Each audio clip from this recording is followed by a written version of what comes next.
Good evening, it's Jason Godbey for No Rest for the Weekend, and I'm here at the Regal Cinema in Union Square for a special screening of Scream 6. Review will be coming shortly. To be completely honest, I am not the biggest Scream fan. I saw the first one back in 1996, so I'm hoping I'll get this movie. Should be interesting. So I'm here with Danny Mendes, who writes reviews for us sometimes. He is also the man behind Cinebuff.com. You just saw the movie. What did you think? It was exponentially better than the one from 2022, in my opinion. I think most of the characters get their chance to shine because it doesn't really focus on the legacy characters like the ones from 2022. So this one was a nice change of pace. The characters are pretty fun. The kills are entertaining. I thought it was really thrilling. I found it was more like a thriller than a horror. Like I can agree with that. I didn't think it was like, I didn't find it very scary, but I found it very suspenseful. It feels like a whodunit.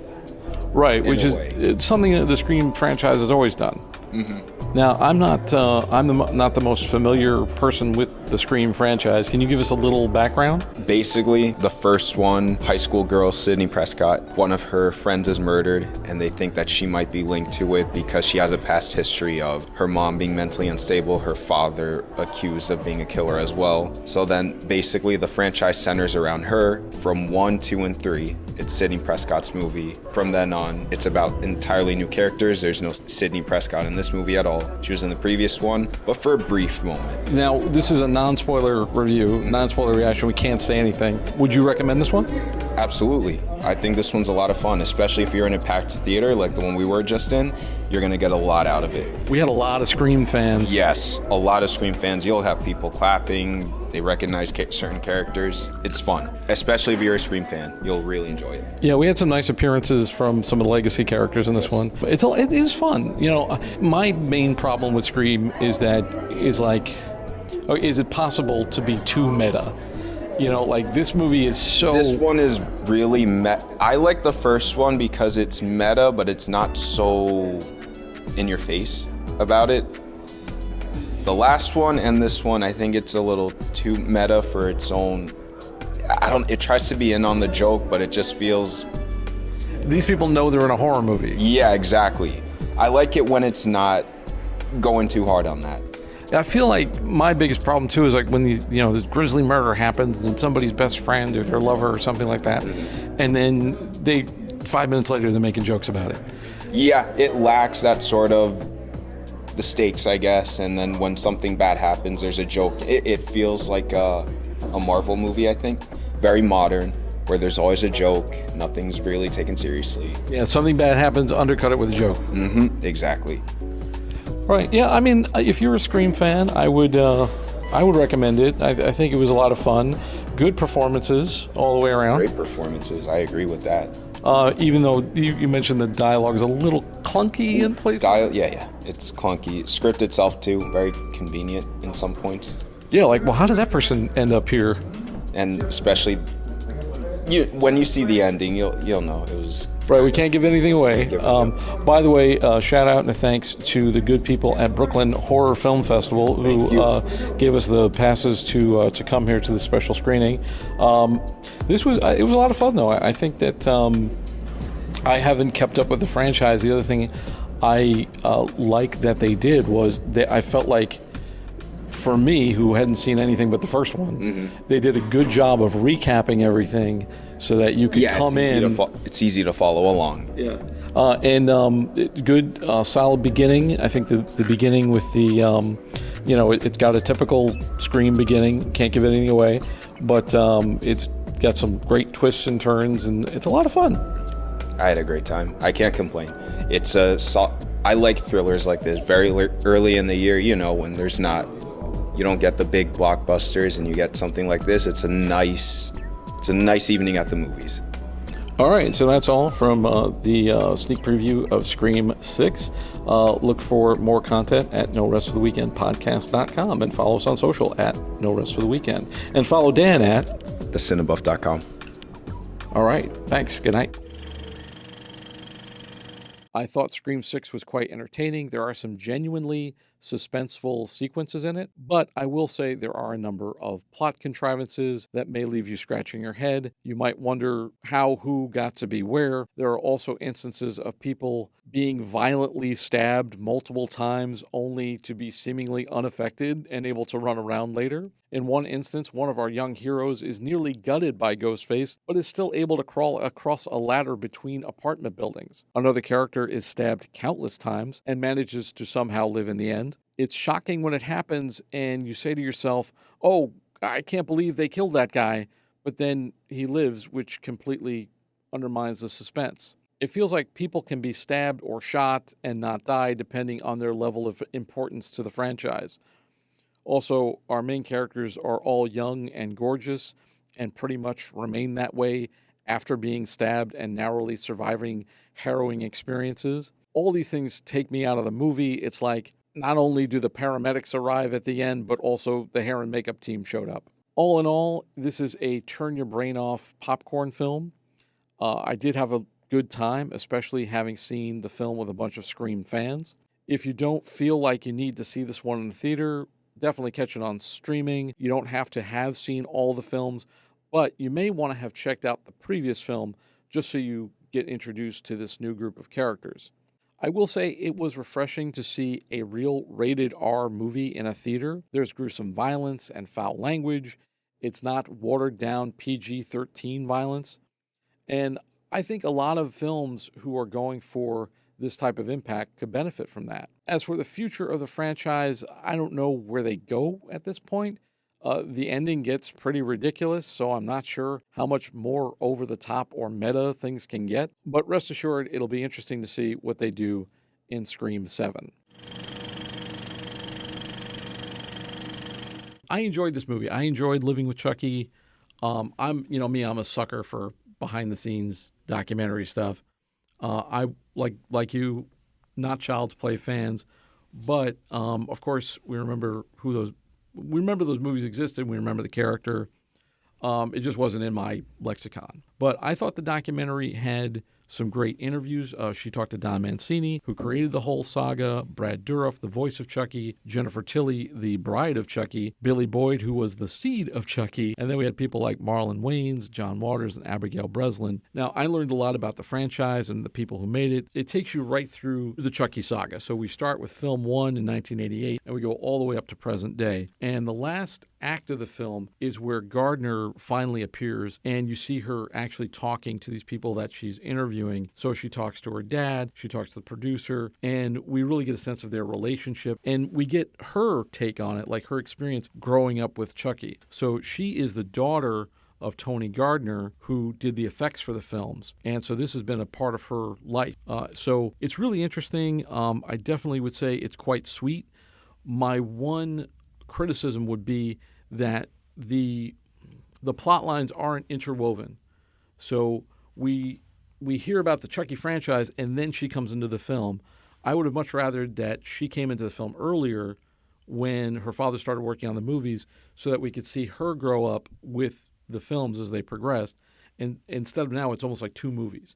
Now we get the saga and then we get her. It's still quite good.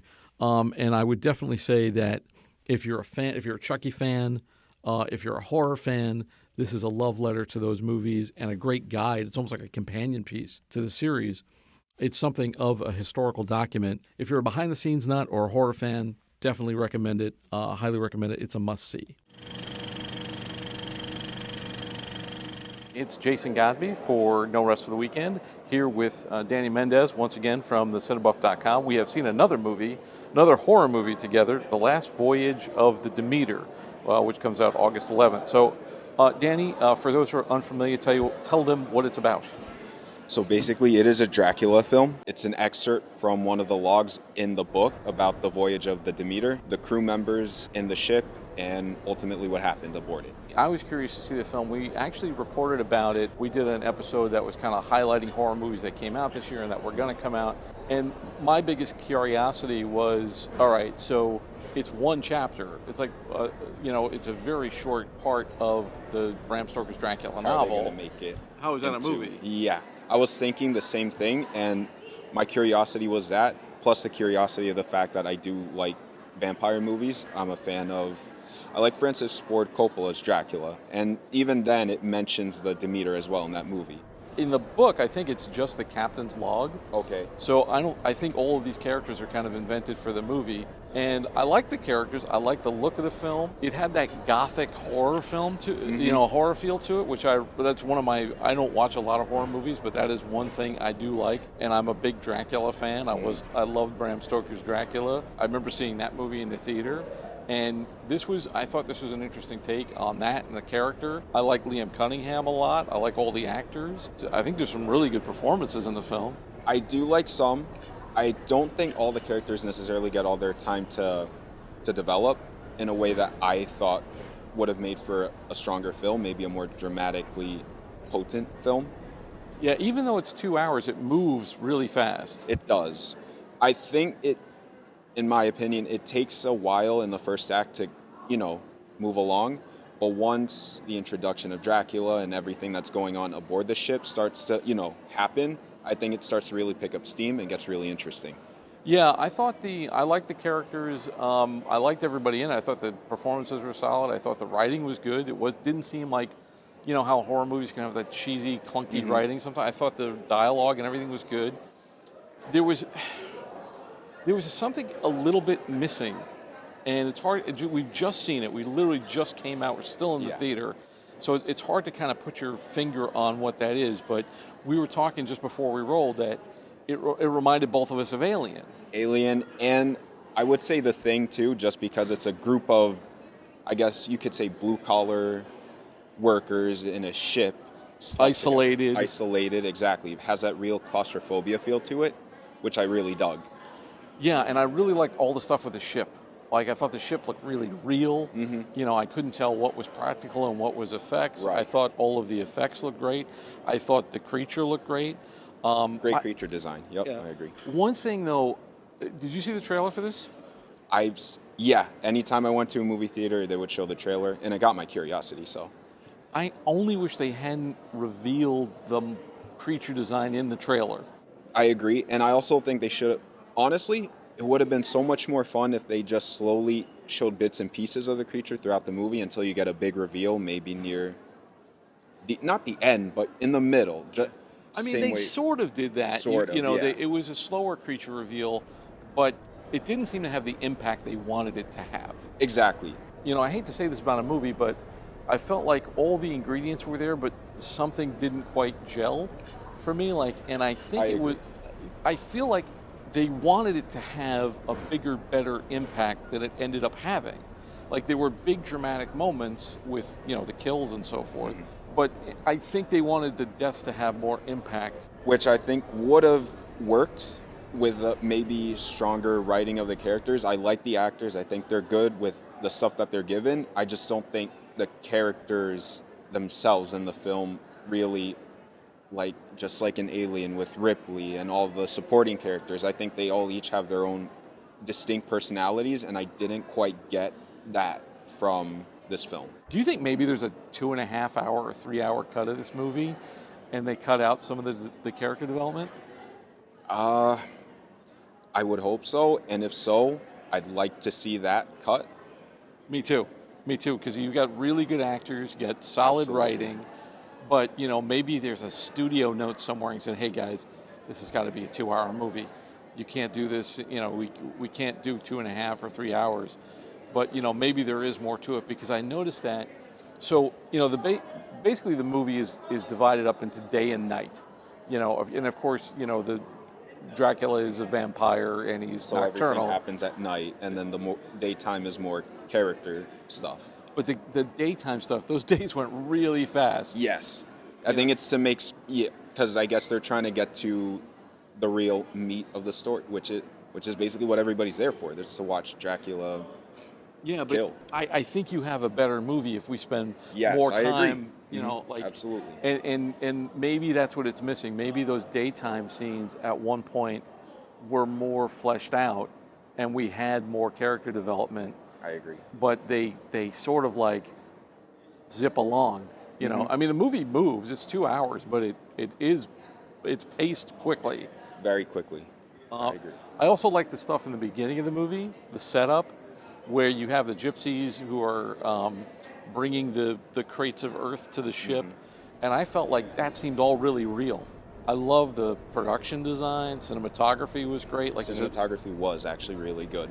And the creature design and the looks of all the characters, everything felt like really dirty and authentic. You know, like it did feel like you were on a ship.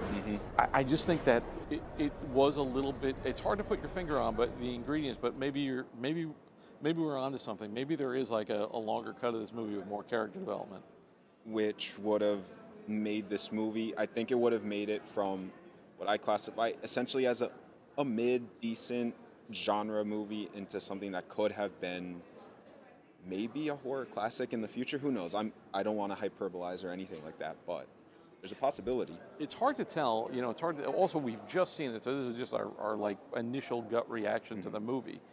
But you know, I did enjoy it. You know, and I'm not a horror guy. Like I don't run out to every horror film. We saw this courtesy once again of Brooklyn Horror Film Festival, which was, thank you guys, big shout out and a thanks to you. I guess the question is, would you recommend this one? Probably on a home streaming service late at night, you know, your weekend at the house, just to grab a popcorn or a snack and just enjoy it. I think it's best watched, you know, at home. Yeah, I did think this, I did like the look of it, so I would say if you're a Dracula super fan, like if you're you love vampire movies and you really dig the Dracula story and you want to see this chapter of it, I think it was really well done, and I think it looked really good on a big screen. It does look good. I won't deny that. We saw it for free. So the question is this one worth actually paying to see? You think not? Maybe at a dollar theater. Do they still have dollar theaters? I guess. So, but yeah, I mean, I thought it was great to come and see it in the theater. I love going to the cinema for anything. If you like going to the theater, yes, go watch this in the theater. But if the general population who's, you know, being a little more frugal with their money, I suppose, just wait for it to stream. Yeah, it's August right now, so, you know, the competition is these big summer blockbuster type movies. It's slowly winding down now that it's August. Everybody's going to start going back to school. Yeah, August can be kind of a dumping ground for studios. I think this, to be fair though, this film is actually, to me, it's slightly better than the average August movie dump that you see. Yeah. It's serviceable.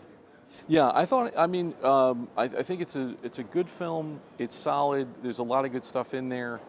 I maybe wish there was more of it, and you know, maybe I think Danny's right. Maybe it's a stay home and stream it recommendation. I would definitely check it out though. I definitely would recommend the movie. If you have the opportunity to check it out, yes, absolutely go see it, whether it be at the theater and streaming or whatever. Just check it out. It's a fun horror movie. Some good kills. Yeah, good creature design. I would say, who's it for? I would say any horror junkie, horror genre fans. Yeah, absolutely. If you're like a Dracula super fan, I think if you like films like Nosferatu, if you like Bram Stoker's Dracula, you know, definitely see this one. Especially Bram Stoker's Dracula. That one. It's almost felt like a companion piece to that. Yes, I was gonna say double feature. You can watch the Bram Stoker Dracula with this one. You'd have a lot of fun. All right, so that's all for right now. We're at the AMC Theater in Times Square, and that was our brief reaction review of The Last Voyage of the Demeter. For more of our content, visit norestoftheweekendpodcast.com, and for more of Danny Mendes' review, thecinebuff.com. All right, thanks so much, and good night. Good night. Just to give people some background, the film takes place in Finland in 1944. This is basically the end of the war, the end of World War II. The Nazis know they're losing, so they decide to do a slash and burn. So we're out in the plains, I guess, of Finland in this place called Lapland, which is the middle of nowhere, which makes things really interesting. So I call this movie, I say it's like part spaghetti western, part Rambo, part John Wick, part Mad Max Fury Road, some ultra-violent anime thrown in there, and you know, you kind of make that up into a meatball, give it a heart, and you get Sisu. I thought the hero, to me, he kind of looked like Bryan Cranston and Clint Eastwood had a middle-aged badass baby kind of thing.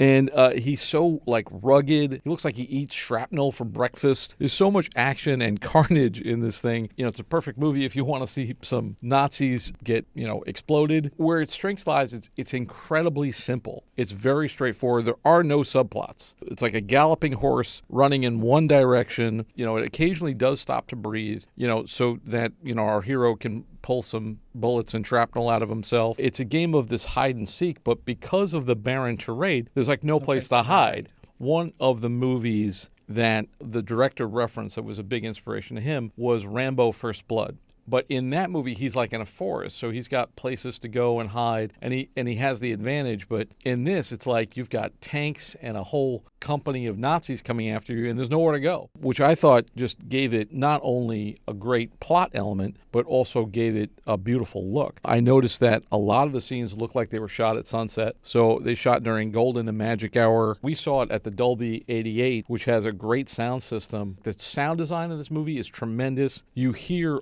all of this great stuff in it, and it gives us this real sense of realism, and that's juxtaposed by the score, which was used quite sparingly, I thought. It only comes in key moments, but it's this really sort of ethereal, haunting, almost like this supernatural element of a score. It was a little eerie. Yeah, it's like this really eerie kind of thing. I would say that the other big element, of course, was the graphic violence. Was this too violent for you? No, honestly, I think that because I know you're not a horror movie fan. It was a lot of excitement. It was just, I think I was so excited that the horror part of it and the gore, it just went away because it was much needed. It was much needed. And it's a lot of fun too. It's like, to me, it looked almost like, it reminded me of sort of an anime violence, like in an animated cartoon, like Japanese anime. Or like something out of like a heavy metal comic. Kill Bill. More of a Kill Bill. Lots of Tarantino in there, Yeah. But it works. And there are times where they use the laughter and they use the violence to get laughs. Yes. There's a couple of great laughs in the movie where even though it's very serious in a lot of ways, you get these great moments of levity where, because it's just ridiculous. Like the violence is so over the top at some points. I think my one sort of criticism of the movie is there are a few of these moments where you're like, "Wow, just shoot him." Why don't they just shoot him? Because they don't shoot him, and they have him dead to rights a couple of times. Yes. And there's a couple of times where he survives, where you're like, okay, this guy why is he not dead? But they kind of explain it. He's almost like a superhero. Yeah. He's got almost like Wolverine powers kind of thing where he just like sort of regenerates. The other criticism is, so in this movie we've got our hero, this grizzled, silent, strong silent type, literally like he never talks. And then we have the Nazis who are pursuing him. And then the Nazis have kidnapped these women that they're abusing, which gave me the Mad Max Fury Road vibes. Mm-hmm. And there's like one sort of hero woman who talks, and the rest of them I don't think speak at all. I don't think they had any lines. And she gets some great stuff. Our hero lady does get some great stuff, but the rest of those characters really don't get any character development.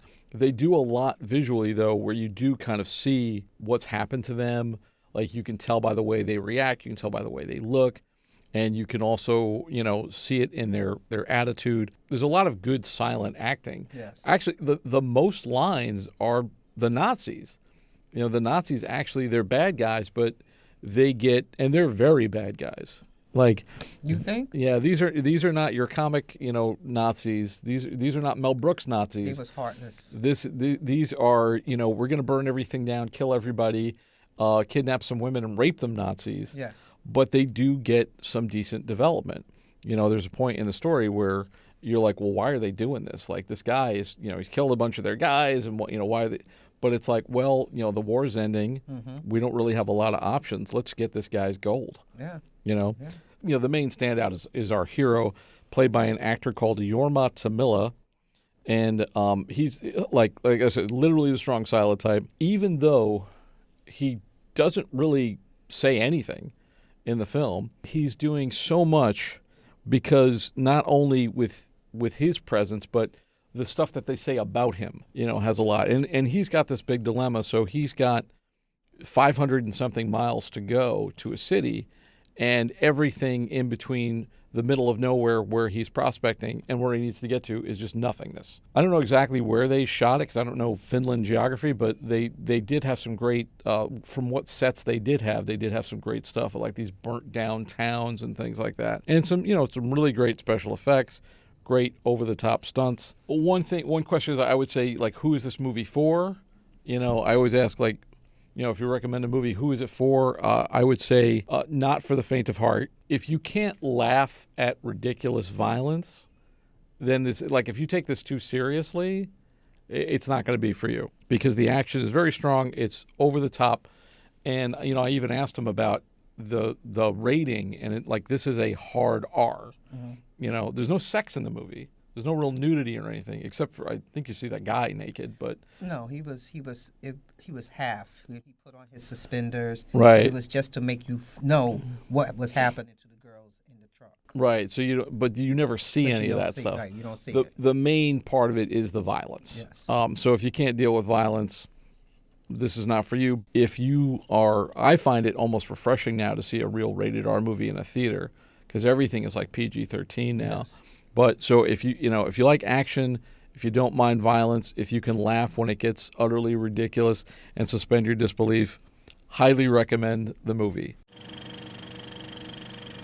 Dollyland. It's directed by Mary Harron. I don't know if you know her, but she directed American Psycho. And this stars Sir Ben Kingsley as Salvador Dali. Now, for this one, I can't really go into detail because there's an embargo date, and this is going to air before the embargo date, but I'll give you like a brief review. So this is a biopic of the surrealist artist Salvador Dali. Dali is seen through the eyes of a young man played by Christopher Brinny, who is assisting him before this big show in New York during the 1970s. He's got this real 70s flair to it. Kingsley was he's Ben Kingsley, so he's amazing as Salvador Dali. Has a stellar supporting cast, including Barbara Sakawa, who plays this woman called Gala, who is his life/business partner. She manages his estate, manages his affairs. It's a really good-looking film, really beautiful cinematography. This is Dali at the end of his life, so it's old. He's an old man at this point, and he's kind of losing it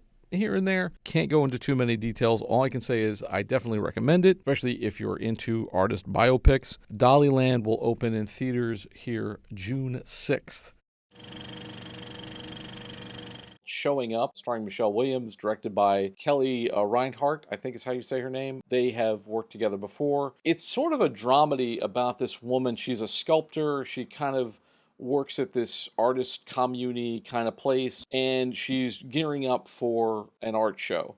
And it's kind of a very slice of life kind of movie. Michelle Williams, of course, is very good in it. She's wonderful and everything. I saw her on Broadway. She's an amazing actor. And it's well directed. It's well acted. Everybody's very good in the film. We see the conflicts that she has with her mother, the relationship with her dad, with her brother, and her landlord. She has like a conflict with her landlord. At one point, she discovers this bird in her house. A pigeon has gotten to her house, and her cat's attempting to murder it. And she rescues the pigeon and kind of sends it out the window, and then the next day the landlord finds it, and she's like, "Oh, look, I found this wounded bird, and I'm nursing it back to health." And together through the film they sort of nurse the bird back to health, and that's kind of funny. There's a few genuine chuckles in the film, but it's one of those movies that it kind of reminded me of like a 90s era Jim Jarmusch-y kind of film, where the protagonist sort of bumps into other people, but nothing much really happens in the movie. There didn't seem to be any big character arc. There doesn't seem to be any huge denouement. There doesn't seem to be any movie in this movie. But I know some people will probably dig it just because of the way it portrays these people, and this sort of life. And it is kind of fun, but I just found myself at the end going, why? I feel like I'm just hanging out with these people. I'm like, where's I wanted more movie in my movie, basically. But that being said, performances are really strong, very very well directed. The camera moves only when it needs to, and it's very very precise. This, you can tell the director she knew what she wanted. And it's well done, but I just kind of wondered, what's the point of this? Like, why are we watching this? But one quick question that I'm sure is on everybody's mind: is Michelle Williams playing a mother in this movie? she's not playing a mom. She's playing. Okay, that makes like 5 total for her career. So she's playing a woman who she's like single. She doesn't have a boyfriend or a girlfriend or anything like that. She lives alone, and it's kind of a lonely portrait. And I guess what they're trying to say with the film is that she sort of finds something in the relationship she has, sort of bringing this bird back into health. But so she's mothering the bird. Okay, it's a little nurturing happening with the bird. So you can say she's a bird mom. I'm not trying to be mean spirited, but it is hilarious to me that like literally 90% of the roles that Michelle Williams has had as an adult is her being some sort of sainted mother. I was like, she's a fantastic actress. I love her to death, but holy crap, a typecast. Yeah, she was. I saw her in I believe it was Blackbird on Broadway, and she was wonderful. Like she's great, but she's fantastic. But I just love it when she gets to do more than just that. Yeah, I just if you're gonna watch this movie, don't expect anything big to happen. Like don't expect the big climax, because you will be sorely disappointed. Across the Spiderverse was my top. I saw that in the theater. I did not see the previous film in the theater, so I really wanted to see this one in the theater, and it did not disappoint. It is a lot of movie. It picks up right where the first chapter left off, and we continue the story of Miles Morales. A lot of it is Gwen Stacy's film, and she gets a lot of character development. We also get a lot of weird and wonderful worlds of Spider-Man. My only criticism would be that at times it was a bit overwhelming. Like at times I was like I didn't write a review for it because I feel like I need to see it at least 2 or 3 times before I can really write anything about it. And I just didn't get a chance to go back to the theater. It's difficult to grade because it's not the end of, we don't get the end of the story yet. It ends on a ... So it's hard to say because it doesn't feel like a complete movie yet. Because it ends on a cliffhanger. But other than that, I thought it was amazing. Guardians of the Galaxy Volume 3 I didn't expect it. I had heard a lot about it. I had seen a couple of reviews, finally saw it, and I thought, wow, first of all, it's a lot of movie. I think it was a really fitting ending to the trilogy, and it really did it like as a chapter of their story, of these misfit superhero story. I thought it ended on a great note. All the stuff. One of the things I thought was the most amazing thing about it, a lot of it concerns the Rocket character, and you see a lot of his backstory, how he was made, and his tragic beginning. It's very sad, and if you're, I wouldn't show a kid this movie. Like if you have a kid who, especially if they love animals, there's a lot of like animal cruelty and stuff in it, and it's very emotional. And the thing I kept having to tell myself was, it's a CGI character. Like it's a CGI character. They're getting all of this emotion out of a computer generated image. I was just blown away by that. But James Gunn did it great. It's nice for him to leave on a high note, leaving Marvel, going on to DC. We'll see what he does there. But I thought it was great. I thought it was really solid. And I haven't really been all that crazy about what the MCU has been offering. And this was a high point for it. We're starting right at the top. My favorite film of the summer so far, I have to say, Barbie. Who knew? I wasn't expecting to like this movie at all, but I totally loved it. And why? Because it's just fun. It's the funnest movie I've seen for a long time, and it's perfect for summer. And it has a great message, but mostly it's just fun. And it's really funny too. All kinds of jokes, all kinds of Easter eggs, all kinds of cameos. It's just fun from beginning to end. The clothes are fabulous. The sets are fabulous. Everything about it is fabulous. What was it about it that kind of put it over the edge for you? A couple of really good performances. First of all, Margot Robbie as stereotypical Barbie. She plays it just right with such sincerity, and yet it's it's so absurd. And later on in the film, when she starts to learn about herself and about the real world, She's totally convincing. I love the moment when she sits down to an elderly woman at a bus stop and she takes a look at her. She's never seen anyone who's old before. And she looks at her and she says so sincerely, "You're beautiful." And it just is such a touching moment to me. The older woman says, "I know," which is a great answer. She's played by an Oscar-winning costume designer, by the way. And so you've got the combination of the fun stuff plus a little bit of the feels too. And like I said, a great message about how equality is best for everyone. My top for the summer, my top for the year so far, is the other half of this equation, Oppenheimer. Nothing against Barbie. I absolutely loved it, especially Kate McKinnon as Weird Barbie and the soundtrack.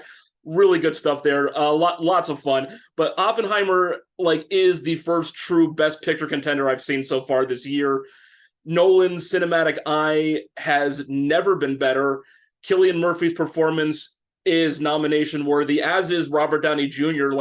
As Lewis Strauss. I'm looking forward to 10 years down the road, having debates between this, Chaplin, and Kiss Kiss Bang Bang as his best role. Very strong supporting cast: Emily Blunt, Josh Hartnett, Casey Affleck, Rami Malek, and my man Matt Damon here. And of course, Florence Pugh making me swoon more than I should for a married man in his 30s.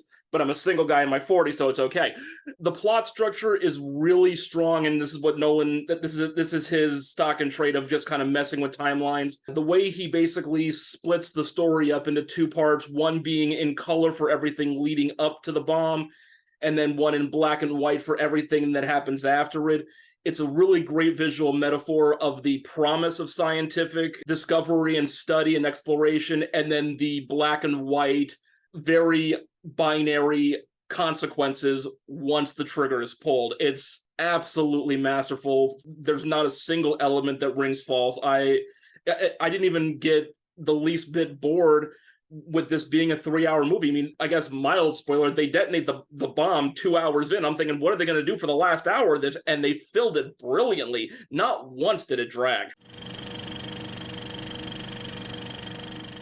I guess we have to include Mission Impossible Dead Reckoning Part 1. It's a ludicrous plot. Let's just say that.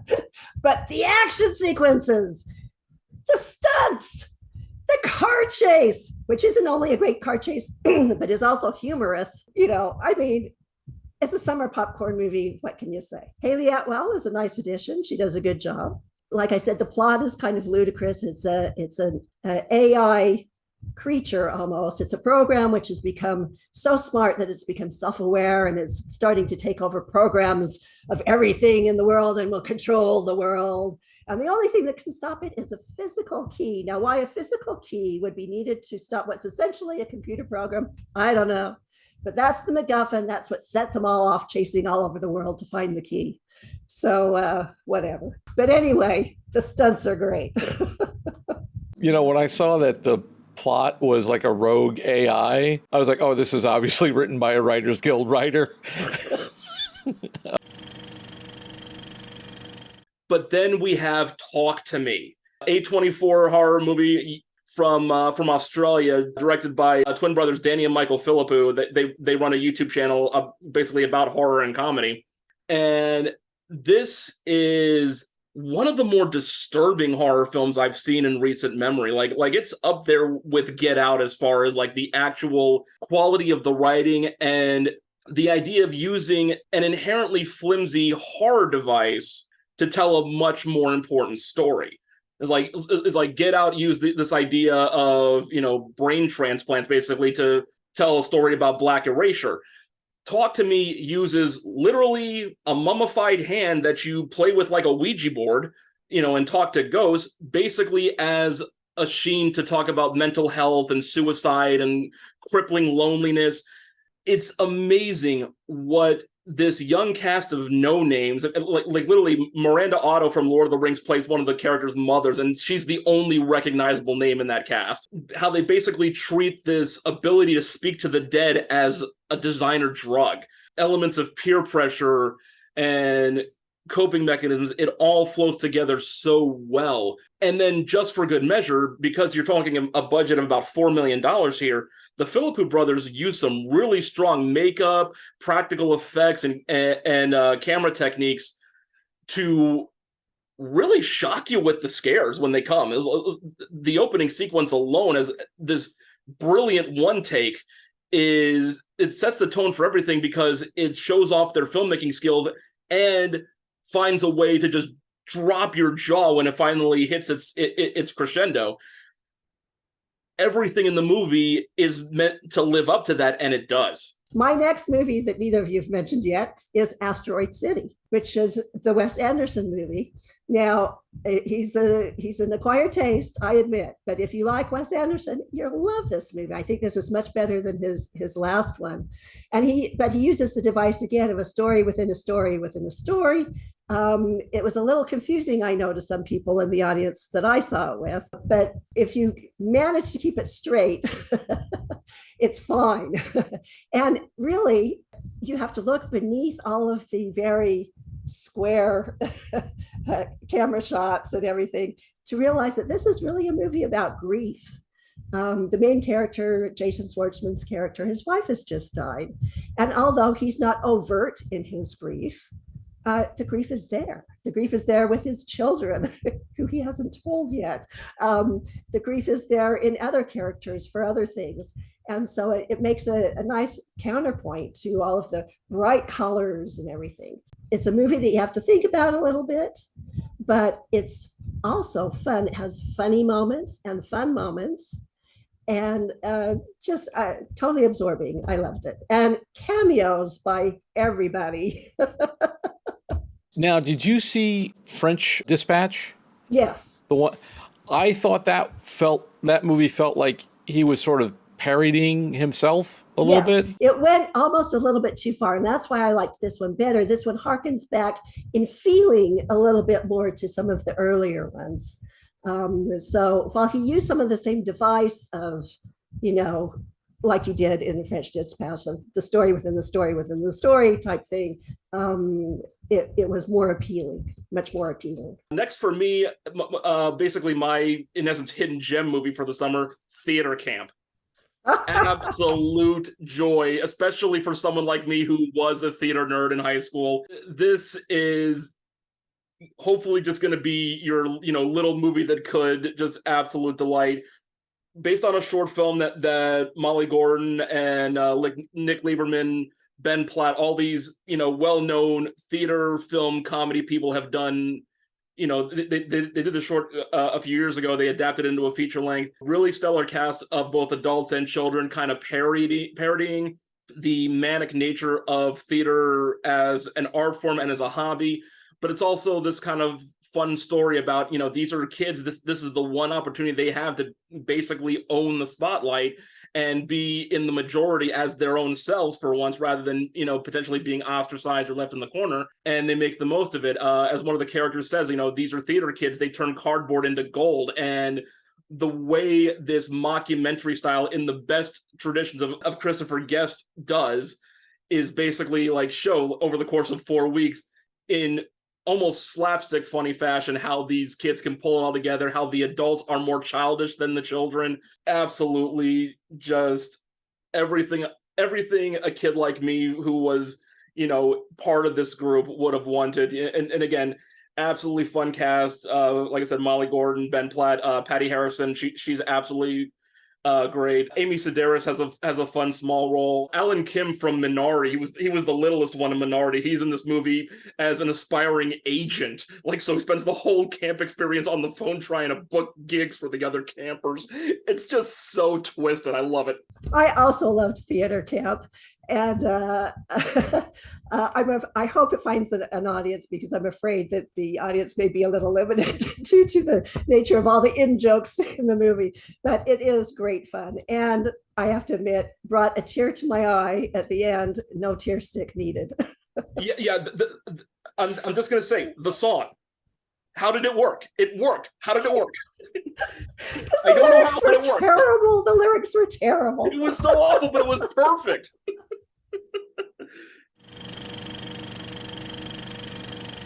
So one of the first films that I saw for the Brooklyn Horror Film Festival was Booger. So that one's directed by Mary Doderman. It's mainly about one character, her played by Grace Glowicki. So her character just recently experienced the loss of one of her closest friends and her roommate. So the film it's about her coming to terms with that grief, and that grief is personified in a black cat whose name is the title of the film, Booger. So what I was really drawn to from the film is very claustrophobic, very atmospheric. It's not scary by traditional horror terms, but I think where it's more effective during moments of experiencing the character's trauma, her coming to terms with that grief that she's experiencing. And there's actually quite a few moments of body horror. So if you're into that, or if you're disgusted by that, there's some of that. It's not shock horror, jump scare horror, anything like that. It's basically an observation or a character study into this character as she slowly mentally unravels as the film goes on. I thought it was really strong. Very good character performance from the main actress, Grace Glowicki. Strong emotional center. And yeah, I just really also like the way that the film is paced. It has a deliberate pace to it, but it allows the sort of tension of the film to play out to its, very meaningful conclusion. Really dug this one. Thought it was a great performance. And yeah, not scary in the traditional sense, but a lot of stuff to unpack psychologically, which really gets under your skin. It is actually darkly humorous in a way. There's quite a few moments where it is funny. So it's not scary the whole time. So you can get a couple laughs out of there too. So it gives it a good kind of personality. The first film that I watched was called Breathing In. It's a South African film from director Hakko Bauer. When I got the list and I was looking through all the possibilities, I front-loaded foreign horror films. I find foreign horror films often can take us to places that American audiences aren't quite ready to go to yet. So I started with a South African horror film. This is based on a stage play by Reza DeWet called Breathing In as well. As it was a stage play, it mostly takes place in one area. But once you translate that to film, you often have to vary that location so that things don't get boring. What I really liked that Hakko Bauer did was he explored the space outside of the main setting, in this case, a small cabin in the middle of war-torn country, by basically elevating the darkness. So you'll see terrifying eyes poking out of the darkness. You'll see things that make your skin crawl, that push you back into the house. And so it was a great way to say, there's nothing for you out there. Focus on this story here. As the story was set behind the Anglo-Boer War, you would think that it would be a greater commentary on conquest and conflict, but really it's a matriarchal story about the bonds between a mother and daughter and the evil that men do. It's very much a feminine tale, and that the men are cast in a negative light as they busy themselves with their tiny little distractions of war. The performances are fantastic, and I really want to call out the score by Pierre-Henri Wicom. It is very evocative, lots of long, tense strings to really just play the emotion out as the film went on. So kudos to this movie. I don't think it's going to get a great cult following, but from a technical standpoint, very good film. I'm always surprised when I see like some foreign films, because often you don't know the actors, so you just really see them as that character, and it's even more suspenseful. It's even more frightening because you don't have to suspend your disbelief as much because it's a movie star that you recognize, kind of thing. I would very much agree with that. And I will say to those who are frightened of foreign films, this film is filmed in English because it takes place in South Africa, so all the characters spoke English. So it is accessible. Blackout. So the director, Larry Fessenden. So this is his take on a werewolf movie. What I find interesting about most horror films is that it takes some of those tropes, the horror tropes and the monsters, and they have some sort of allegorical meaning to them. So this one with Blackout, it has a lot of things going on, a lot of things on its mind. So it's a film about class struggles, demons within personal demons within people, alcoholism, I guess you could say, because that is a theme in the film itself as well. I don't think it necessarily tackles all its themes flawlessly. It's a little clumsy in that regard, but I do think where it really excels is in the main character, Charlie, who's played by Alex Hurt. So basically, he's a local painter, and he also, during the full moon, he turns into a werewolf. But I don't think that the werewolf concept is the main focus, because this character is really, he's complex. He has a lot of things going on. He has an alcohol addiction problem. He has a ton of different things going on in his mind. And it's just him trying to come to terms with the physical beast of the werewolf, as well as the battling of his own complex mind and his sort of fears and alcoholism. And I thought that was where the film really excelled. That's where the film is at its strongest. And that's where gladly most of the film's attention is on him and his story. All the other things about class struggle, while clumsy, it's still fairly entertaining. Very gruesome. There's a lot of solid gore and blood effects. And I just thought the performance itself was the glue that held this whole thing together. With a werewolf story, you always got to talk about the creature, because you've seen greatness, like you've seen like American Werewolf in London. That's what came to mind. Yeah, and then you see ones where they look like bears. Like, give me like a scale of 1 to 10. Rate the creature for me. Oh man, I gotta say it's actually a solid 8. So the film, to me, it feels like it does feel small budget, but I do think that the costume design for the werewolf itself is actually really well done. It's scary. It looks real. It's solid. And I like the way, so I know this director, he did another film called Depraved, which I haven't seen yet, but I'm really curious to see it, because he takes the Frankenstein monster and he modernizes it in Brooklyn, basically. So my interest in this film as well, because he takes that concept of the werewolf and puts it in a modern setting and sets it in modern themes and stuff like that. So it's a great modern take on the werewolf story. And are we talking CGI werewolf, or no? Like it's dude in literally a suit practical effects. Yeah, in a suit. It looks phenomenal. It's a pretty strong recommendation for me based on that alone. You don't see the werewolf often. It's much more of a character drama, so it's focused on Alex's character in human form.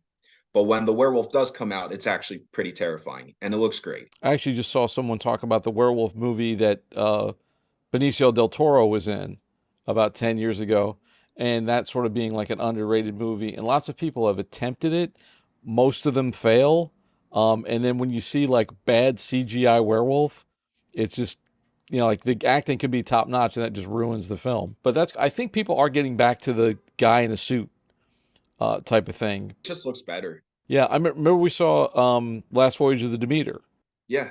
And, there was some good suit stuff going on there, good makeup, and I'm sure there was CGI in there as well. But that creature design really sold it for me. But that's where I like when you mix practical with CGI, because I think both can work together. You just have to, it's like meet me halfway, basically. I don't think one works without the other. I mean, some good costume can work without CGI, but with CGI, it only enhances the realism, I guess. It makes it more believable. Property, or that's the English translation, by Brazilian filmmaker Daniel Bandeira. He wrote and directed this feature, and it's essentially a tale of class struggle. It takes place on a farm where indentured servants live on the farm. They live there, they work there, they raise their families there, they do their shopping through their superintendent there. So they're very dependent on this land. This land is their home. And the owners of the farm are planning to sell it and turn it into fancy high-rise hotels. And so the people who work on the farm desperately need to get their affairs in order quickly, get their papers that are held in the safe so that they must continue to work there. They're essentially held hostage on the farm by their working relationship. And so in an effort to free themselves, violence breaks out. It's an interesting tale about the fine line between poverty and desperation. I will say this film isn't entirely that socio-political. However, it does deal with class struggle and caste systems. There's a deep layer of PTSD underneath because the film opens with viral camera footage of an assailant holding a woman hostage in a face-off with police. The police shoot the assailant dead, and you hear the crowd that has been watching this unfold erupt in applause. And it sets that precedent then that the bad guy being punished is good. Then as the film takes off, you realize that the main character, Teresa, played by Malu Gai, is that woman. And she finds herself in a standoff with the farm workers.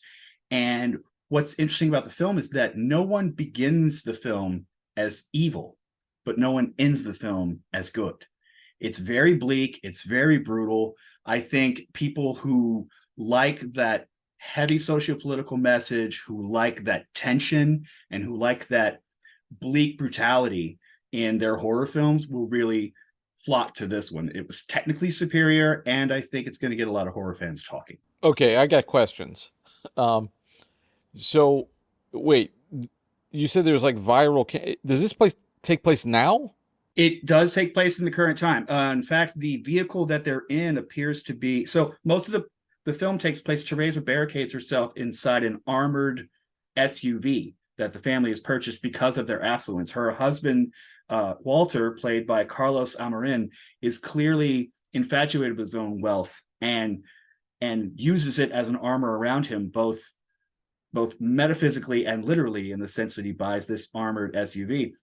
So the glass is bulletproof. No one can get in from the outside. She barricades herself inside this Dodge SUV. So it's hyper modern, which is going to open eyes because some people don't know that there's still people living that way in the world we live in right now in 2023 or 2022 when this film actually came out in Brazil. Yeah, that was like, there are indentured servants now? Like, is that what they're called, or is that just kind of practically what they are? It's what they are in reality, but not in name. Okay, so it's a sort of a modern day indentured servitude kind of thing. In Brazil, yes. It's probably not something that I would rush out to go see. But do you think this is going to be like a Brazilian submission for the Oscars or to get awards and things like that? The acting is top notch. The effects, the sound design, and the message. So yes, I could see this being an Oscar contender for its technical achievements, and again for its emotional story and its socio-political undertones. It's Lord of the Flies on a farm with the rich versus the poor. Unfortunately, it doesn't really sound like a horror film though. Like, would you think it's a horror film? So I will say the Brooklyn Horror Film Festival does play fast and loose with the horror genre, but the beauty of the horror genre is that there are so many opportunities to tell different stories that would push the limits of what someone sitting down for a drama could take. For someone sitting down for a comedy would not expect to happen in that film. So then when you go into thrillers, you go into suspense, and you go into these artful deconstructions of civility, you kind of cross into horror territory. I think a lot of people market their films as horror because there's like such a horror fan base, and they think it's going to mean box office dollars, but I don't know if horror fans would go for something like that, even though it sounds like a really good movie. Like it'll be interesting. I mean, the Nightmare on Elm Street, Scream 6 crowd doesn't sound like that same kind of audience. I will say the beauty of property and the beauty of some of the selections in the Brooklyn Horror Film Festival is that not all horror is monsters. Oftentimes the monsters are ourselves. So when you get these home invasion thrillers, these class uprisal thrillers, you cross into that horror territory when really it's like Last House on the Left is just a revenge thriller, but the kills are so intense that it crosses into horror. And again, it's about what your audience is comfortable with. Which stars Saoirse Ronan and Paul Mescal. It's set in 2065. It does have to deal with agriculture. Basically, these people, this young couple lives on a farm, and in 2065, the earth is dying. And it's dying, but it's really beautifully shot. So it's kind of like Mad Max meets Terrence Malick. So Ronan and Mescal, they're a young couple. They're living in this farm in the middle of nowhere, and this guy approaches from some government-y type office played by Aaron Pierce, and he basically disrupts their lives when he comes in to draft Paul Mescal's character to work on this space station that they're building. Gives me kind of like Elysium vibes, but we never see it, so it's sort of the thing in the sky. It's actually hard to review this movie because I don't want to get into spoilers. It's one of those movies, it's not about what you think it's about, and it has a lot to do, it's like set in this sci-fi future, which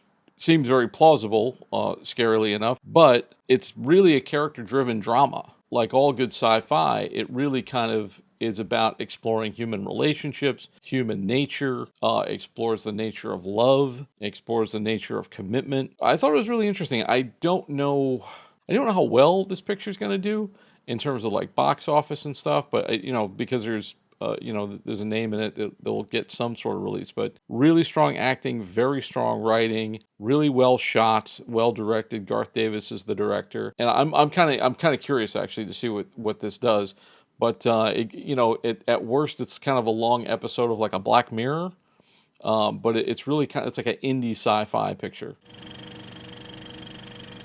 Ferrari, directed by Michael Mann, starring Adam Driver, Penelope Cruz, and Shailene Woodley. And the first thing I thought about Ferrari was it's good because of what it doesn't do. It doesn't try to distill a guy's life into 2 hours. It's just a particular time in Ferrari's life. So Enzo Ferrari, as many people know, he was the guy who invented the Ferrari cars, but he was also a race car driver before that. This film takes place in the late 1950s. He's sort of at a crossroads in his life. He's having trouble with his business. He's been told by his accountant his business is failing, and he needs to bring in more money. He needs to bring in a business partner if he's going to survive. And because he's basically been making more race cars than he should, he needs to make more production cars that he can sell to support the race car business. And he has a racing team called Team Ferrari. The accountant surmises that, okay, so Team Ferrari's got to win this big cross-country race, basically like a cross-country race across Italy, and he thinks if they win that, they'll get the attention they need to draw in somebody like a Ford or a Fiat to help subsidize Ferrari and partner with him. Now, in the meantime, he's also in sort of the final stages of his marriage to his wife Laura, who's played by Penelope Cruz. They had a son that tragically died of an illness. So now they've kind of like fallen out of love, but they're still business partners. So it's very tangled up. And Woodley is his mistress and the mother of another son, a bastard son. And Ferrari also, in addition to going through all this business stuff, must decide whether or not he's going to give the child the Ferrari name. And Driver, of course, is very, and Cruz, they're both very strong. Driver is very stoic in the role, which I think in the hands of a lesser actor would come off sort of bland and not exciting. But the moments of emotion that we get out of him are great, and they're done very, very subtly. Cruz has the more showy role. Juxtaposed with all this character stuff, you have race car driving. You have these guys driving, 150 miles an hour around these test tracks. And you've got these guys in the cross-country race, which is sort of like your big climax. And then there are some horrific accidents in it as well, where cars just, and these cars are like to look at them, nobody would race in these things. Like first of all, they're convertibles. So it's just like you're in an open car with your head sticking out. All the drivers are wearing helmets and goggles, and they're driving really fast. If this thing flips over, you're just dead. Like anybody gets an accident, these things, they're a headstone. It's really exciting, and Mann captures it really well. It's a shame that Mann doesn't get these fall release, critically acclaimed type movies enough. Yeah, because he's a wonderful director, and he's a wonderful director of actors, and he gets great performances. So I would definitely recommend that one. And actually, I think all of these are recommendations for me. I definitely would, definitely check them out. And if you're wondering what's going to get nominated, what you're wondering what you're going to see again in March with little gold statuettes, these are probably all in contention. Maestro. It's a biopic about Leonard Bernstein, directed and starring Bradley Cooper as Bernstein, with Carey Mulligan as his wife Felicia. The thing that's difficult about this movie is all of the elements are great. Like, the cinematography is amazing. Matthew Laboutique shot this. He should probably get the Oscar. Production design, makeup, costumes, all of the elements of it are there. There are some strong performances. Sarah Silverman actually is in it, and she gives a good performance. And Carey Mulligan has never, I've never heard her hit a wrong note. She's just fantastic. The problem that lies with the movie is in the fact that it's less a movie and more like weaponized Oscar bait. It's as if the film was carefully constructed to win critics over and win awards. This is Bradley Cooper swinging for the fences and really trying to hit one out of the park. And it's like he saw Citizen Kane and said, I'm going to make my Citizen Kane. This is going to be my movie to end all movies. This is going to be what I'm known for. And I'm going to put this great piece of art up and everyone will praise it. And unfortunately, like I said, all of the elements are great, but the biggest thing is that you don't really get emotionally involved with the characters. At no time did I really feel for the people, even though it's not like the actors are doing a bad job, but maybe it's in the writing, but it just doesn't feel like you can't, the pathos isn't there, the empathy isn't there. And I just felt like the whole time this movie had me by the back of the neck and was making me look at it and going, praise me, give me awards, that's what we're here for. And it took me completely out of the film. And I know some critics are going to love it. I know they're going to look at all the elements and say this is brilliant. And I know some critics are going to feel like I do and feel like this is a total Oscar craving production. And, why are we doing this kind of thing? I do admire people when they take a big swing, but unfortunately, I feel like it's a swing and a miss. And I don't fault people for trying, but man, that was just hard. It was just a hard one to watch. I will say, if you want to see a better version, I think a better version of this type of story, check out The Lovely, directed by Irwin Winkler and starring Kevin Kline and Ashley Judd. It's basically the same movie. Music, it's about Cole Porter. The Lovely covers a lot of the same ground and does it better in a more entertaining way. It is quite showy and theatrical in places, but not so forced. The Promised Land. This is Denmark's official entry for the Oscar for International Feature, and they have a pretty good history there. They won with another round about 3 years ago. They were nominated for The Hunt back in 2012, and both of those films starred Mads Mikkelsen, as does this one. So they're going with what works, basically. So this is set in the 17th century, and it's based on a novel. Basically, Mikkelsen is the bastard son of a landowner of noble title or whatever, who basically just denied his existence. In fact, the Danish name for the movie is just Bastard. In spite of that, he worked really hard and rose up to the rank of captain in the military in an attempt to basically earn the nobility that he couldn't get by birthright. He solicits the crown to say, hey, this untamed heathland in the Jutland region that no one's been able to cultivate, I can do it. And he wants to build a settlement in exchange for an actual noble rank. They're like, sure, go ahead, you're going to fail like everybody else. Turns out he actually knows what he's doing, and he's making progress. And that really ticks off this guy named Frederick de Schinkel, played absolutely brilliantly slimy by this guy named Simon Benneberg. He's the judge of the county. He's the nobleman. And he basically says, no, this land is mine, and it's always been mine.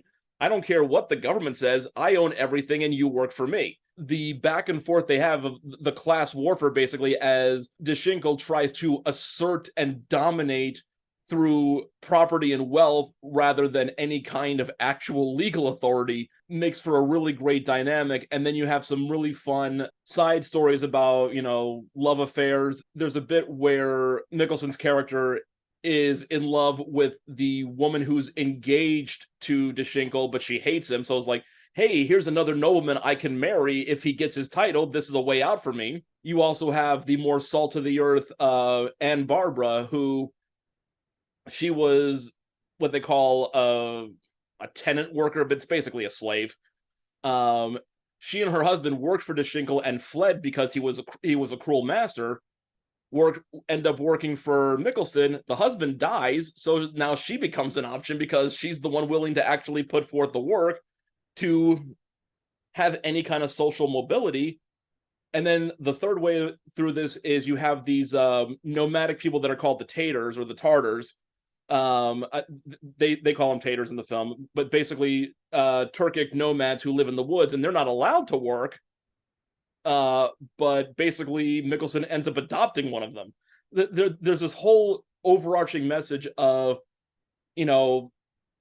to coin the cliche, the friends we made along the way, but it's really, you thought you had this straightforward path to your dreams, and not only did it not turn out that way, just reality dictating different circumstances. There is a lot of worthwhile things, blessings, adventures to have on the periphery of that if you allow yourself to deviate from the path. And Mikkelsen just gives an absolutely brilliant performance, that perfectly subdued, dignified, stoic, and yet still deeply emotional just through his face type of performance. He's one of the few actors in the world who can pull this off every time he tries it.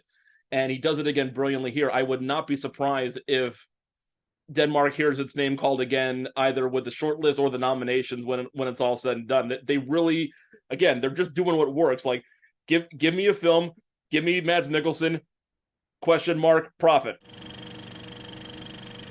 Teacher's Lounge. This is Germany's entry. Germany won the category this year with their remake of All Quiet on the Western Front, which swept the BAFTAs and everything like that. It was a legitimate Best Picture contender. But now this is a much more intimate story, but kind of has the same themes, like this whole idea that conflict is pointless and there's only just collateral damage and people getting hurt. So you have Leonie Benish, who I've not seen in anything else, but she stars as Carla Novak. She's an elementary school teacher, and the film begins with basically a scandal going on. There's been a string of thefts from the teachers, like people stealing money. The teachers suspect one of the students. They don't know which one, but it's got to be a student, basically. They're going about their investigation in all the wrong ways, using intimidation techniques, racial profiling. It's not good. Carla basically decides, maybe I can catch someone in the act. She sticks some money in her sweater, hangs it on the back of her chair and in the teacher's lounge, and then leaves the webcam on her computer on. And sure enough, someone does take the money. It looks like it's one of the members of the staff. In good faith, she tries to get the money back from who she thinks did it, then reports it to the principals, and all hell breaks loose. Everything spirals out of control because technically what she did, recording without consent, was illegal. The accused is the mother of one of the students, one of her best students. She's a math teacher, and this kid is clearly her smartest pupil. Before long, basically everything comes back on her. Like, the fact that she's the only actual victim of a crime here is completely forgotten by the 30-minute mark. The faculty turns on her, and they were never really on her side in the first place. She's a new teacher, and they try to bully her into doing things their way, whether it's, according to the law and the rules or not. And then she gets an outright revolt from the parents and the students. There's a lot of really solid tension and mystery in what's going on, what's going to happen next. I mean, by the time one of her students interviews her for the school paper in the most innocent manner possible, and it turns into the tabloid event of the year, everything is completely out of control, and there really is no positive way that this can turn out for everybody involved. And I think if you focus on the fact that, again, this is about highlighting the pointlessness of the conflict itself rather than who's right and who's wrong, you're really going to enjoy it. The ending didn't do much for me, and I'm not going to spoil it, but just think of the concepts of European movies and endings in general, and you'll kind of figure out already where I'm going with this. There's just so much there that you needed to stick the landing, and they just didn't quite get there on that for me, but still, well worth the ride. American Fiction. Written and directed by Cord Jefferson. This is his feature debut, but he's a well-known TV writer. He's worked on Watchmen, Succession, Master of None, The Good Place, all really well-written shows. And his skill is on full display with this script. It's a biting, ripping satire of pandering to demographics. You know, well-meaning people that do it, but it's still disingenuous. In this case, we're talking about African Americans in society. Jeffrey Wright stars as Thelonious Ellison, who of course is nicknamed Monk. He's a novelist and a literature professor, but he can't get his latest book sold. The publishers are all like, well, yeah, you're a black writer, but your writing's not black enough. He sees kind of a one-sided adversary in this woman named Sintara Golden, played by Issa Rae. She's also a very well-educated writer, but she has struck it rich because she wrote a book about life in the ghetto, and it's something absurdly titled like, "Is We Not Getting Out the Ghetto Now?" You know, like just very Ebonics laced. One of the opening scenes, like watching her give a dramatic reading as someone who's lived on the bottom rung of society, even though she herself is an Oberlin educated literati, is something to behold. The whole crux of the story is in between being ostracized at work, having his creativity stifled, and a whole lot of family drama back home in Boston. One night, Monk decides, screw it, I'm going to write one of these pandering ghetto books myself under the pseudonym Stag R. Lee, which is just brilliant on its face. And of course, it's an overnight sensation, and now he has to craft this entire character around this writer to try to pass off this book just to get it sold. He thinks it's a joke. He's trying to rub it in people's faces that this is not what you're supposed to be latching onto, and yet the more he does, the more people want to give him money for this complete hoax of an experiment. And it's amazing to watch. Jeffrey Wright definitely deserves a Best Actor nomination for this, as does the screenplay. And you've got a really strong supporting cast with Tracy Ellis Ross, Sterling K. Brown, Leslie Uggams, John Ortiz, Adam Brody, Keith David, like really well-seasoned character actors who know comedy and drama at the same time. And just, I was falling over in my seat. I was laughing so hard. Like the insight that Cord Jefferson brings to this whole idea of, is there a proper way to portray Black people in America? That's a discussion that's been going on for decades. I remember having college classes where we talked about it with regards to, you know, the Cosby Show, not knowing what we know now, and the Proud Family and Family Matters and all these other shows. Like, is there a proper way to depict the Black experience? And this is a stellar continuation of that conversation. Like, and the weird thing is, as much as I fawn over this, in essence, I'm part of the joke, because half of the humor is the fact that, you know, white people are taking opportunities to fawn over Black voices.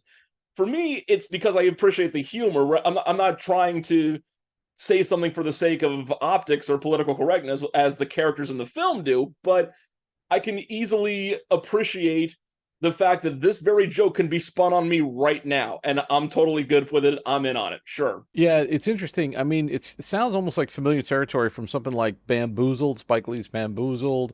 Yep. And things like that.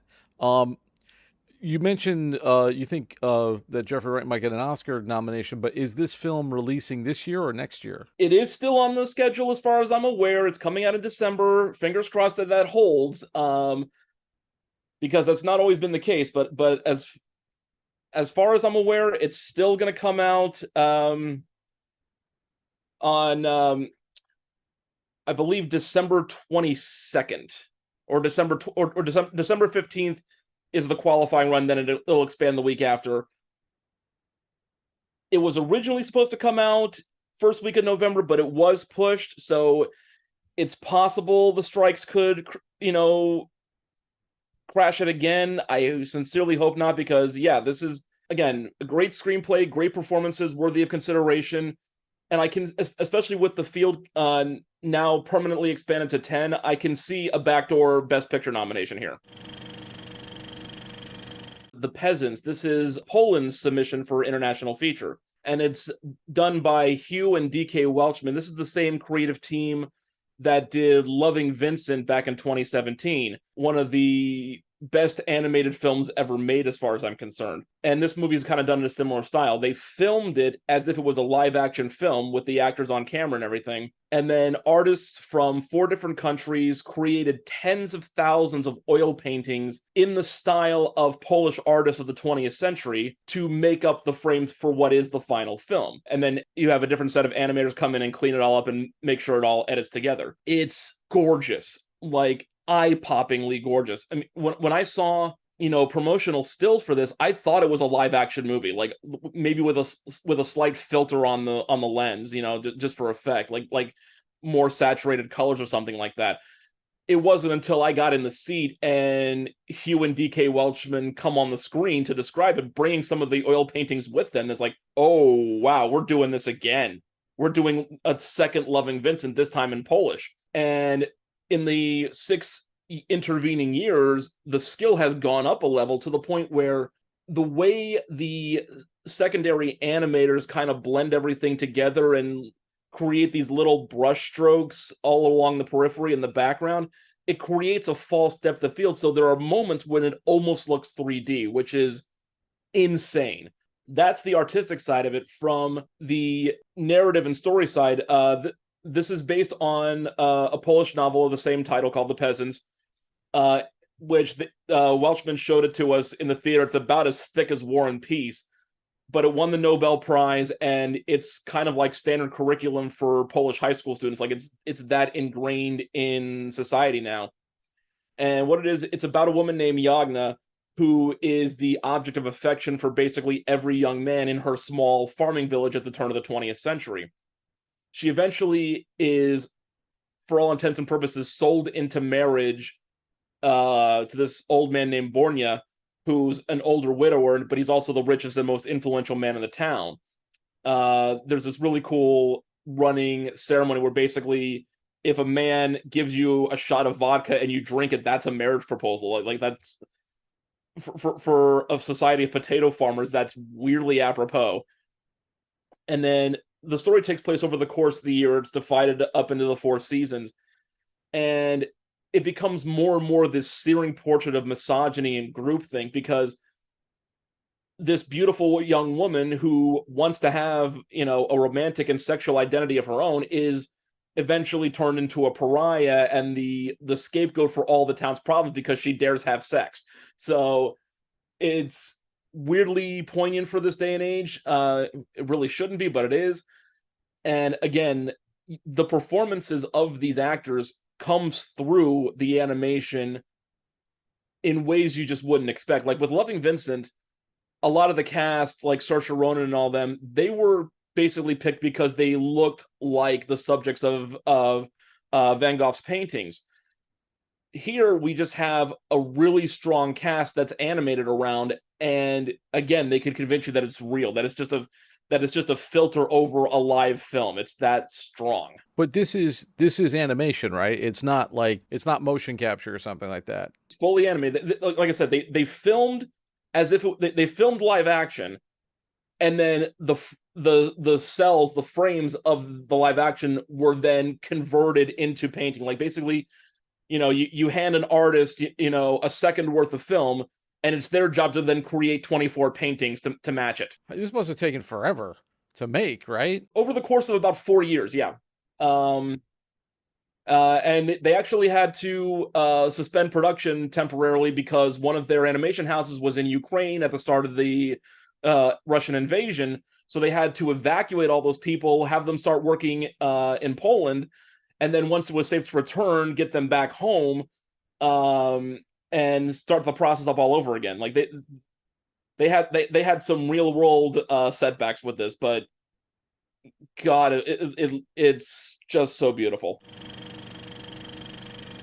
The Bikeriders. This is a lot of fun. To be clear, this is not a prestige film. I mean, you could have probably maybe competed for a couple of technicals like the cinematography and the editing, and maybe backdoor performance nominations for Tom Hardy and Jodie Comer. But really, this is just a fun, character-driven adventure film, kind of in the vein of Rebel Without a Cause and Easy Rider. It even directly references Marlon Brando in The Wild One. It's a movie about a motorcycle gang. I mean, it's loosely based on this book by a guy named Danny Lyne, who's a political activist and a photojournalist. Back in the 60s and 70s, he was embedded with the Chicago branch of, I believe, the Outlaws Motorcycle Club. And he did these interviews with both the bikers and their wives to kind of like get a sense of what biker culture really was back in the anti-establishment 60s. And it's those kind of interviews that inspire the film. Danny Lyne here is played by Mike Faist, who was Riff in the West Side Story remake. One of the best things about that movie that I kind of like, but not really. He was absolutely great. And then, of course, like I said, you have Tom Hardy as Johnny. He's the leader of what they call the Vandals in here. You know, names are changed to protect the innocent. Jodie Comer plays Kathy, who's the wife of Benny, played by Austin Butler, coming off of his Best Actor nomination for Elvis earlier this year. Most of the material is based on the interviews with Kathy. First of all, I just love how well Jodie Comer and Tom Hardy as British people affect Midwestern accents. It's surprisingly good. There's this romanticism in the simple act of drinking a beer or you know, having a pig roast barbecue and like everything like that. Like, my stepfather was in a motorcycle club for a long time, and I got exposed to that culture when I was a teenager a little bit. Once you get over the black lung from all the people smoking around you, there was a lot of fun to be had, and there were these weird traditions, unwritten rules, and hierarchies. You know, when you could wear your colors, when you couldn't, whose territory was whose. Like, it always seemed like it was just dangling on the edge of like right on the precipice of something more sinister than it ever was. But there was also something fascinating about it, and I think Jeff Nichols, who directed this, I think he captures that quite well. The sad part, like I said, literally on the Friday night that this, you know, screened at AFI Fest, the studio pulled it off the schedule because of the SAG-AFTRA strike that had still not been resolved. And it always bugs me because they themselves, like the studio, had advertised this film for more than a month. You know, I had seen the trailers in the theaters because I was getting excited for it. And then they decide, well, be excited, but you know how art works. You can't see it unless we can stick Tom Hardy on Colbert to plug it for 2.5 minutes. It's like, whatever. But, you know, the whole point of award season baiting is that you're using the awards to drive your marketing, not the actors themselves. But I don't make these decisions. It's clearly above my pay grade.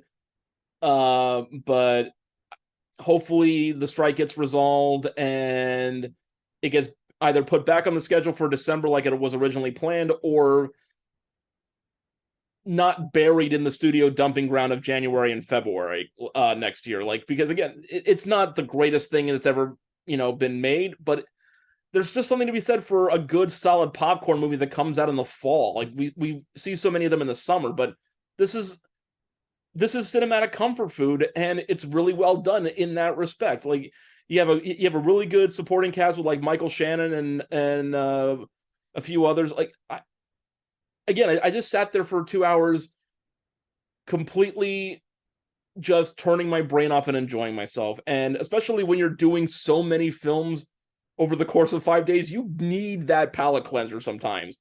You know, that Friday, I had only watched The Bikeriders and one other film called Occupied City, which was a 4-hour documentary. It was great.